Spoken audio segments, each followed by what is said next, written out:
Firat, welcome to the Building and Growing podcast. We're delighted to have you here today. Thanks for having me, Lucas. Thank you. You're most welcome. It's a very special episode, our first one filmed in Istanbul. So delighted to have you. Wonderful, wonderful. Excellent. So, look, Firat, do you mind just telling us a bit about yourself and what you're working on? Sure. Um, Born in Ankara, raised in Istanbul, went to college here, Koç University, electrical and electronics engineering, then went to Houston for my master's and PhD. Uh, Founded a very small startup called Neurotech, uh, bankrupted gloriously, then switched back to Istanbul, joined the Turkish conglomerate, created their data team, and then joined Vodafone. For the last 2 years, I was directing the data department in Getir Well, we had the lovely opportunity to to meet. meet. Yeah. And this November, I joined Allianz Insurance as their data director. Fantastic. A huge amount of experience across a range of industries. True. And I must also say, great university that you studied at in terms Yeah, of Koç. you did your exchange year there. That's Yeah, right, yeah, I that's remember. right. Yeah, it's how I fell in love with Turkey. So it's awesome. And yeah, incredible that almost led to being here today. So Yeah, definitely. it's awesome.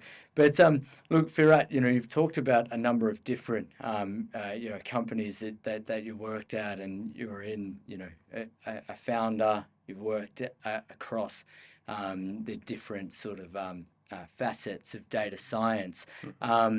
So, Firat, we're here to talk about data today, and a lot of people, they go into a job and then maybe they change after a couple of years, but your life has been dedicated to data and machine learning from I suppose the time you did your PhD to when you started up your own company and then supported multiple different companies in the space. What sparked the interest to get involved in data science? Well, that's an easy and a hard question. Well, um, I did data for the most part of my life, as you said, different sectors, different industries. Even my hobby is data science. I was doing Kaggle competitions. I'm not very active anymore, but yeah, it was always just data. Well, back then we didn't call it machine learning. We used to call this term pattern recognition, but at the end, it's basically a very similar thing. Well, in Houston, I joined this group for my master's and PhD, and the group was focusing on neuroscience actually. Okay. Basically, neuroscience is very similar to data science and is by far completely different thing actually. But there's this weird similarities between data science and neuroscience. There are a bunch of pioneering data scientists who's coming from neuroscience backgrounds, like this guy, Ian Goodfellow. He invented the guns and he's a neuroscientist. So basically, neuroscience is the study of the brain and neural systems of the mammals and humans. Yes. And there are a bunch of algorithms that are being used uh, in machine learning, but their modest starts were in neuroscience. Okay. Like we used to like utilize this algorithm called LSTM in machine learning, actually in Yes. deep learning, and the term LSTM is the long short-term memory. All right. Fine. So this neuroscience versus data science, they were quite linked Yes. towards each other, and over the years with the computing, the speed of computing and being less expensive and less expensive, the algorithms got very creative and powerful, and so uh, it got to a point where it's a huge scientific field itself, not linked to neuroscience anymore. Yes, indeed, indeed. And look, before I dive into some of the deep questions, what's the coolest sort of model that you've seen, or the coolest use case, let's say, of machine learning that you've seen? Well, uh, I would say majority of them are very, very cool, and I was lucky to be in a very different industries like hospitality, telecom, quick commerce, and now insurance. And basically, we have very similar projects and goals in between different industries. Like we always have a customer, we always trying to increase the money coming from outside. Yes. So the algorithms are very, very similar. But if I have to like pick one, um, that's a very hard one. I think I would go with the forecasts. Forecast. Yeah, Yeah. yeah. I think that's the most challenging one for these industries because like when you try to like reach to the business side of the of this stuff, you're trying to explain that even though this doesn't hold today, the forecast, it has a very nice an average of a good score, but you need to be able to exercise this authority on the business side saying that this is gonna hold, you should trust the model. Yes. But Yeah. what usually happens is that they kind of just like grab it with a scissor and say like, no, this doesn't hold, and let's go back. So I think forecasts are like Yeah. one of the main challenging ones, but I wouldn't say the coolest. Okay, yeah, but I mean, in terms of delivering business value, it's super important to do that. True. I suppose, let's say there were some younger data scientists listening, to the podcast, and maybe they've built a really cool forecasting model. What tips would you give them so that they could gain traction within the company, of these models that they've spent a lot of time building? Sure. So I want to divide this question into two. Let me first answer this. There are a bunch of like very young data scientists who's probably watching, and they would think that, I want to do computer vision, I want to do this, I want to do that. There are a bunch of very, very much cooler stuff compared to forecasts, right? Yes. But it all depends on what type of industry you're in. Are Mm, you in a research industry or are you in a quick commerce industry, right? yes. So that's why the stuff that you're supposed to be doing gets limited in the company. Yes. But on the other side, I think the actual answer to your question would be probably to create a very simple business score metric, not Mm, just a data science mathematical metric to calculate your model success, but you need to make it create a brand new business metric just for that business for that mathematical model to mm. say that my model works this amount of success. I Yes. think that's the key. Yeah, absolutely. So tying it back to the business almost as if it's a return on investment. You Definitely. invest $10,000 into this model, it will unlock 30 or $40,000. Yeah. Fantastic. And this is, going to be a bit of a learning question for me as well. I remember at Revolut when the data scientists were writing, different models, maybe they were looking at fraudulent transactions, or other pieces. Often Python was used, as a machine learning, I think, language. Any sort of comments on whether that's the top language or, what language are people writing in? Well, I would say Python is the top language, and then our people would go nuts. But yeah, Python is the most common language in data science. I would say probably 95, 96% of the written models are Mm, in Python. Our language is a very nice one as well.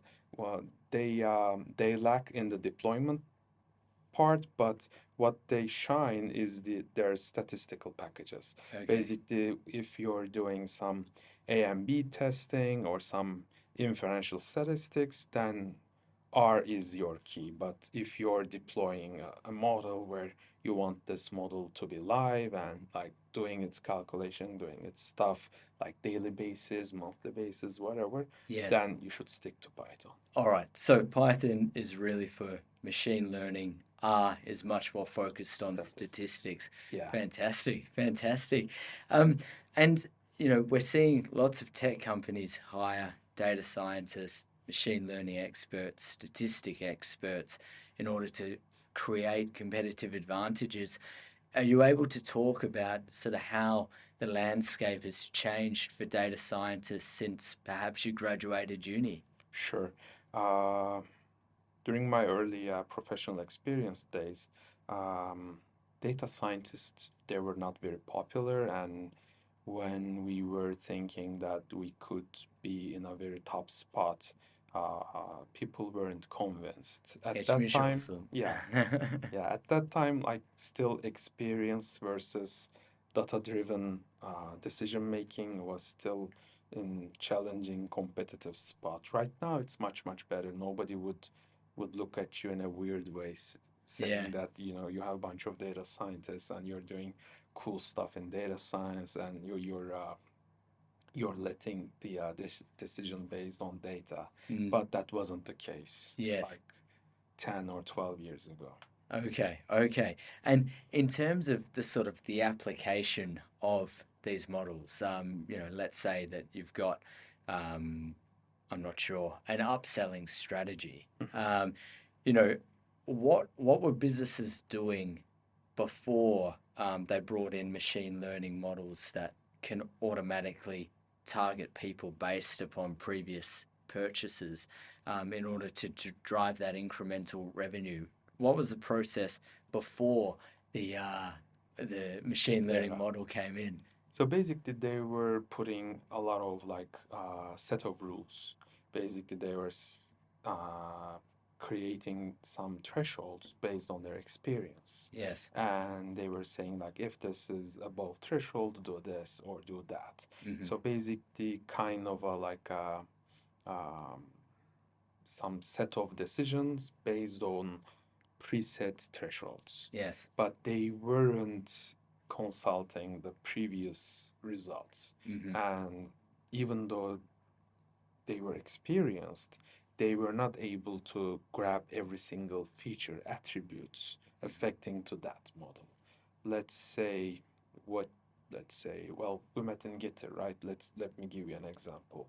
Let's say we are creating an upsell model. Hmm. And I'm saying that weather is a nice attribute for an upsell model, and you would say, what's that got to do with anything? And I would say like, why don't we just put the weather temperature and let's see whether it affects positively or not. So Yes. basically, I would be able to I wouldn't say prove, but support my hypothesis based on data, and perhaps I'll be right or wrong. Yes. Yes. But before machine learning, we would be saying that, okay, perhaps temperature is a good attribute or not.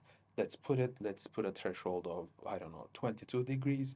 If the weather is above 22 degrees, people would be prone to buy more stuff. Yes. Some sort of like this. Okay, okay, sure.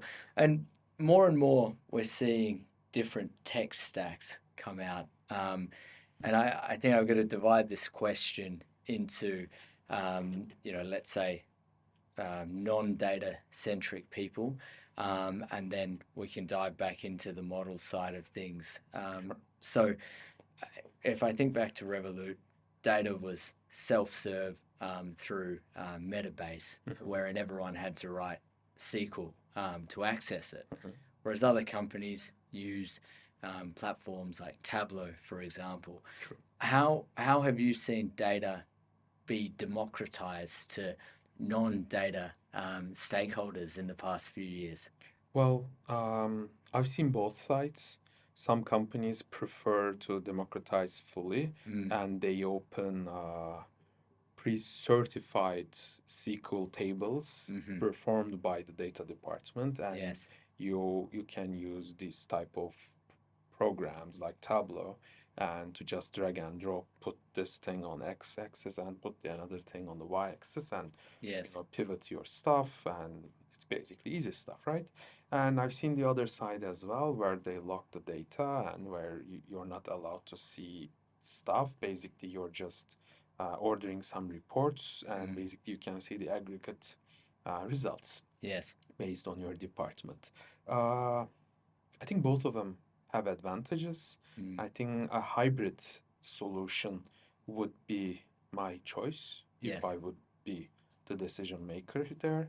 But I would say that there are lots of companies who still couldn't achieve one source of truth. Mm. That's the main problem. Yes. Basically, when you're dealing with a live app Mm. like Getir or any other company, basically, bunch of mechanism takes time to put the information on the database, right? And Yes. every single mechanism, basically back jobs, ETLs, you name it, Hmm. these takes time, right? And not of all of them finish at the same time. Yes. So depending on the minute that you're seeking the information, you would get different answers. Mm. That's the main problem. Yes. That's why perhaps there should be a raw data center where nobody's allowed except the technical persons. Yeah. But then you filter stuff, you clean stuff, you make it easy accessible, you make it easy understandable,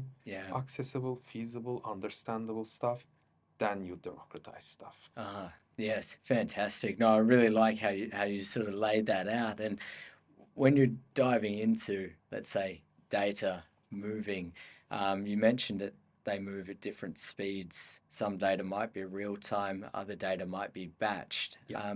Are you able to talk about the sort of, and this is from a very non-data perspective, um, I would say let's do everything in real time. Let's just pipe it in right now. But what are the pros and cons, let's say, of batching? Why would a company choose to batch some data? Well, um, that's a very there's a very simple answer to that. You cannot do everything, right? Mm. Let's say you're still let me continue with the Getir example. Yes. You need to process payment, right? Hmm. You cannot process payment alone, right? You need like MasterCard or any other company, right? Yes. PayPal, that sort of thing. So there you go. You depend on another company. Hmm. Hmm. Or you're using cloud. So basically, you have cloud infrastructure, and Mm. you need to process data from A bucket to B bucket, right? Yes. So it takes time. Okay, okay, that makes sense in terms of batching. So a company would batch when they're relying on a third-party provider, or if the speed of the cloud isn't real time. Yeah, even for the stuff that you do in house, it takes money. Every single there's this trade-off of speed versus price, right? Yes. These days, like AWS, we were using AWS, and AWS's computing system called is EC2. Basically, it means elastic computing. Basically, based on your needs, you can pick your computing speed, computing power, Yes. but speed means money. Okay. And during this, economic crisis, this recession, we've seen a lot of tech companies lay off individuals. Do you think that they would re-examine their data stack as part of a cost-saving activity? I think they would, and nobody wants like their money gone for in vain. Yes. They would kind of limit. They would kind of make bottlenecks Hmm. in tech stack just to make sure that they're not just spending a lot of money. Yeah. You know, Yeah. they need to figure out their optimum speed. Okay, okay. So I'm glad that we arrived back at the tech stack because that was my transition back to machine learning. Sure. So you know, there are terms out there like customer data platforms. You mentioned raw data, which might be stored in data warehouses. Um, are you able to talk us through what a sort of a 101 introduction to a data tech stack Sure. could be? Sure. So basically, um, let's think of a very small company who's providing a simple service, and they're in cloud, and they need to do some storing. Hmm. They need to store some logs coming from customers, and they have a couple of models, let's say, and they're based on the model's output. You decide whether you should go left or right. Yes. So basically, you need some hard disk, right? You need to put the raw data. Yes. So that's the storage. Hmm. And you need to process the stuff. And let's say you need to use some editor programming, you need Python language, you need open source libraries, Mm. and you don't want to pay any license, right? You should go all with like in open source. Okay. So basically, you need access, you need to reach your data from the simple storage, you need to put your data in the in a more accessible form.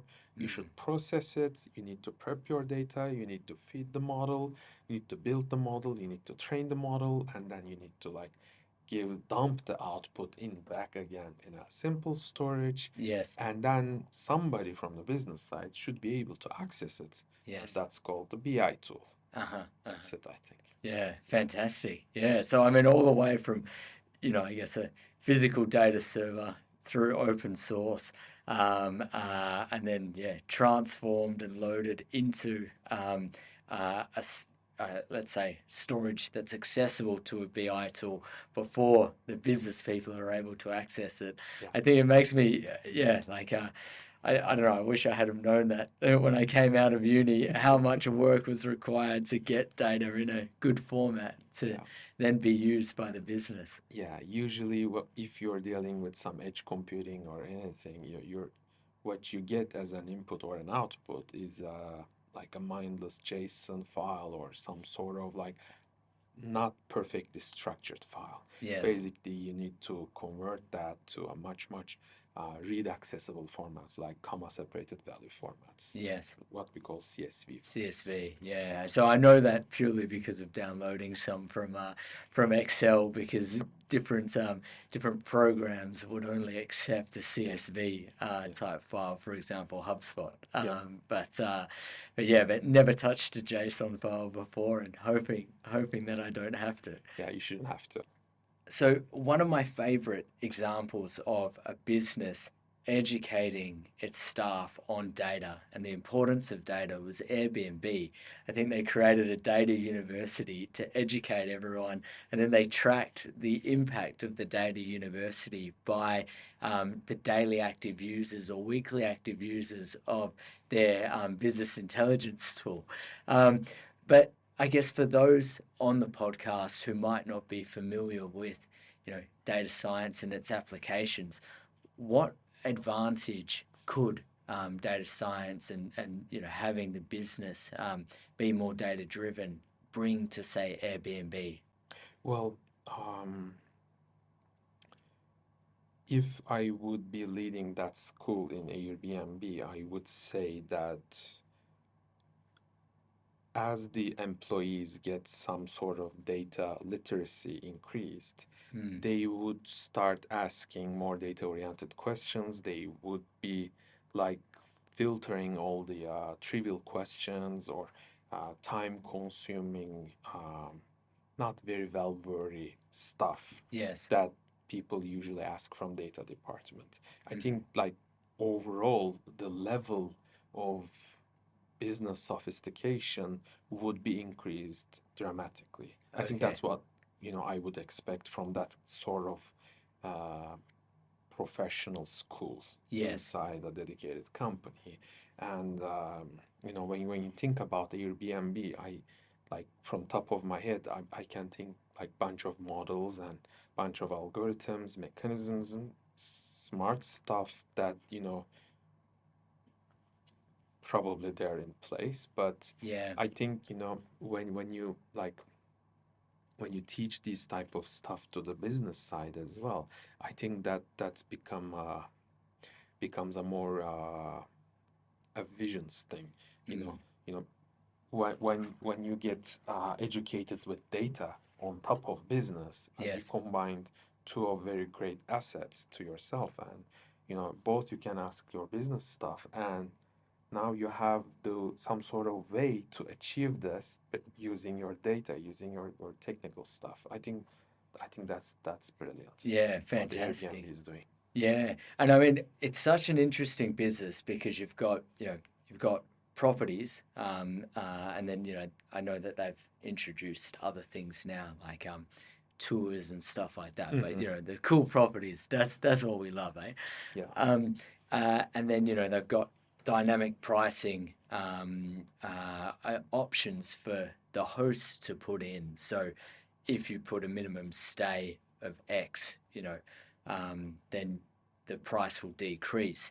How do you think that they're using those machine learning models to both stimulate, let's say, occupancy for the hosts, but also demand from the consumers? Well, that's a balance problem. And when you were like um, explaining the question to me, you did like this. You have the properties, and then you did like this, and that was the clients probably. Yes, So basically, yeah, that becomes like a matching problem, right? You have the properties, you have the clients. So that becomes a recommendation engine problem, right? Client A should be seeing what type of properties yes. and how much money he or she is willing to pay. Hmm. So that becomes a pricing problem, that becomes a matching problem, and that also becomes an optimization problem. You need to like satisfy the landlord, you need to satisfy your clients, you need to create some, you need to keep a level of occupancy. Mm. So basically that becomes a uh, I would say more like instead of a machine learning, I would say an optimization problem with a couple of corners, I would say. Okay, But fantastic. I would like set bunch of machine learning models for this type of problem as well, like pricing model, matching model, recommendation engine model, Mm. revenue prediction, that sort of stuff. All right. It's like a playground for data scientists. Sounds exciting, yeah. Yeah, yeah, Got tons of exciting. stuff. Yeah, yeah, yeah, that's it. That's nuts. And the big talk of today, I should mention we're filming in early December 2022, is GPT. Yeah, I Uh, was waiting for you to ask me this. Yeah, I yeah, knew this would come. yeah, that's all. I've been like literally plugging so much stuff into it. It's very interesting. I was doing a keyword volume search, but the keyword volumes, I kept asking the same question. They were changing. So, I can't trust it for all of its data, but it's super innovative. What do I guess? Do you mind explaining what it is, say in layman's terms, and then we can dive into a few of its use cases? Absolutely. So, uh, let me try to like explain very, very briefly in a simple way. And this would not be the best way to explain, but still, for the sake of the argument, let's say we have two different models. Hmm. One of the model is predicting which type of sentence Yes. the model should pick for your question. And Mm. this is not perfect scientific explanation. Yes. Let's, for the sake of the argument, let's say it is. Then, okay, so first model, it picked the outcome sentence. Yes. And then based on your answer towards its answer, the second model gets a reward or a punishment. Uh-huh. We call this reinforcement learning, and this is a different field inside machine learning. Yes. So basically, there are two models back to back. Mm. Well, there are it's a different type of model stuff, and but just for this, let's Yes. say there are only two. And for the second part, there are actually human people, generic human people. I think there are like 40 people Okay. working full time. They are basically working as a labeler Yes. to provide the more novel intel. Let Okay. me put it this way. So basically, it gets better and better. Yes. And I think the input is tremendous. That's why ChatGPT is unbelievable. Yeah. And so how do they get such a good input? Well, it can access to like almost anything, and they're feeding almost everything Yes. that you can search in internet. Yes. So basically, it's like it's the biggest library. Okay. Okay. And I've heard a couple of examples of this. One was actually from someone yesterday evening, and he said, I've been writing this JavaScript, and I asked GPT to help me, and it responded with the code, and he put it into this program, and then he received an error message. So he took a photo of the error message and gave it back to ChatGPT, and then the code was fixed and it worked for whatever Okay. he was using it for. That's the scary way to go. Yeah, Yeah, it basically acts like Stack Overflow, and like because it has this tremendous amount of information, yes, including software development stuff, basically it can write you codes, yeah. even in this, early baby steps. That's it. And does that worry you as a data scientist, or anyone you might know who's, say, a developer?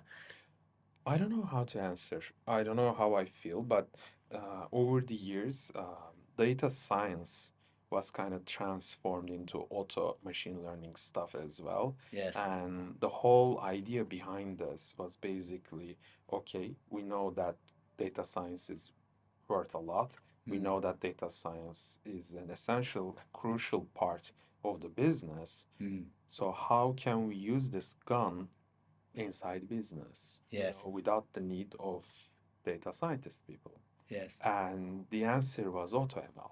And this, I would say, social experience of comparing the AutoML stuff to actual data scientists, I think, it didn't go well, because the business needs, they are not very simple enough just to feed one single Excel file and get the prediction. It changes, it's complicated. You still need some sort of mathematical literacy to understand whether Yes. you're doing good or not, whether you're just tossing a coin or not. So at the end, I think data scientists won this round. Yes. But there are still a lot of AutoML companies. They're really, really good. They are really, really making this stuff easier if you are a data scientist still. Yes. So I think I would compare this like, let's compare a pilot, aviation pilot, who was flying planes around 1960s Yes. compared to 2000s.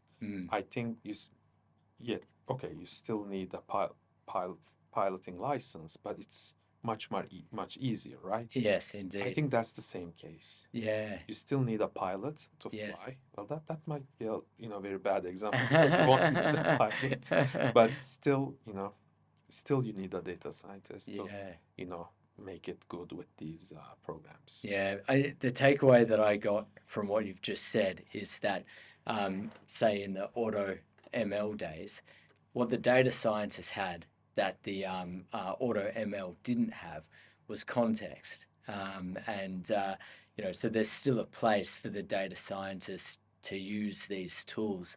And I guess, what GPT, I should just call it chat, Go ahead. doesn't have is the context that, the data scientists have. I know the pilot example you gave, I think they got rid of the flight engineers on the plane, but two pilots still stayed. Yeah. So it'll be interesting to see, I think, two things. The first one is how they price it in the future, and the second one will be how data scientists and developers apply the tool to their day-to-day work. Yeah, definitely. That was a good summary, actually. Fantastic. So, Firat, at the beginning of the podcast, you mentioned that you're working in the insurance field. Now, insurtech is something that I'm actually pretty interested in, because I really dislike paying, tons of premiums based upon my age, or, a few other checkbox questions that Defines your prices.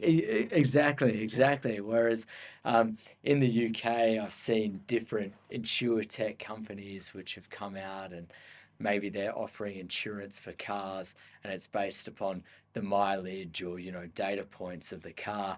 I think there's a provider in the UK which offers you a discount or a free Apple Watch based upon your activity. So your step count, because probably later on it means that there's less of a chance of someone, Probably. pulling out a policy. So, insurance, I think, is regarded as an industry that hasn't had as much attention as, say, the fintech space. True. What are your views on the sort of the data that's available that could influence insurance policies and the calculation and pricing of them? Well, as you mentioned, fintech versus insurtech, the tension that they're both getting. Insurance is a very, very old field, but well, finance and banking as well. Yes. But there is a huge regulatory stuff on top of insurtech, and you may be saying like, isn't there any regulations in fintech? That is true as well. But I think over the years, because it's not very sexy, Yes. insurance field, insurtechs, uh, basically like just took a little bit their time in this booming era, and we are I think we're paying right now for this. There are a lot of things that can be done. Some of them are cut by the regulations, some of them are cut by the today's market, Yes. but there are lots of stuff that we can do.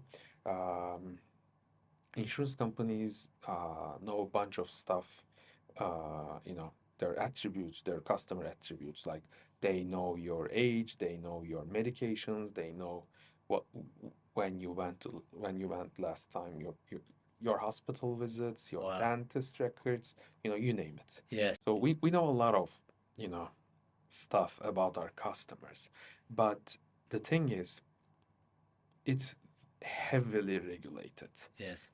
The code that I would be giving you for your car insurance premium, I cannot pick your features. I Okay. cannot say that this is, at least in Turkey, Lucas is a driving maniac or a very, very serious driver. I cannot say that. Yes. I can say a couple of features, perhaps your age, perhaps your car mark, your car model, but that's pretty much it. Okay. It doesn't matter where you live, where your neighborhood is.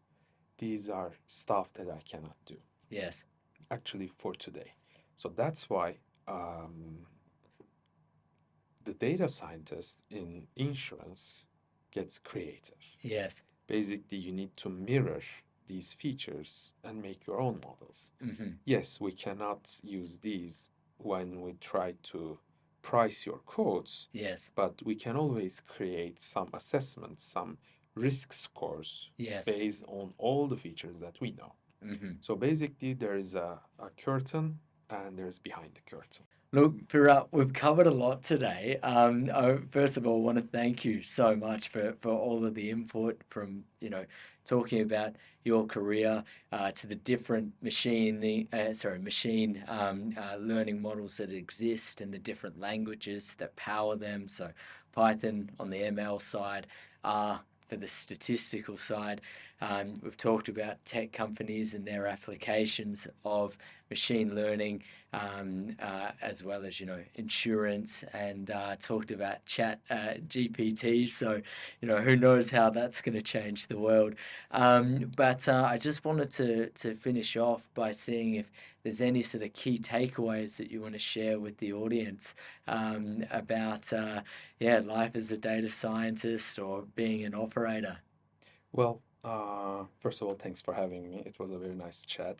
And I think I would choose this just small opportunity, these last sentences, just to say to the very young data scientists that, you know, get technical, but also try to understand the business in a really, really nice way. Business acumen plus technical stack Yes. makes you makes all the difference. Fantastic, fantastic. And I'm sure, I can say this from a business side of things, understanding data can really improve the relationship with the data team, but also reduce the amount of back and forth that you're having. So I think that, for the data scientists out there, that's a very important piece of knowledge and tip from you, Firat.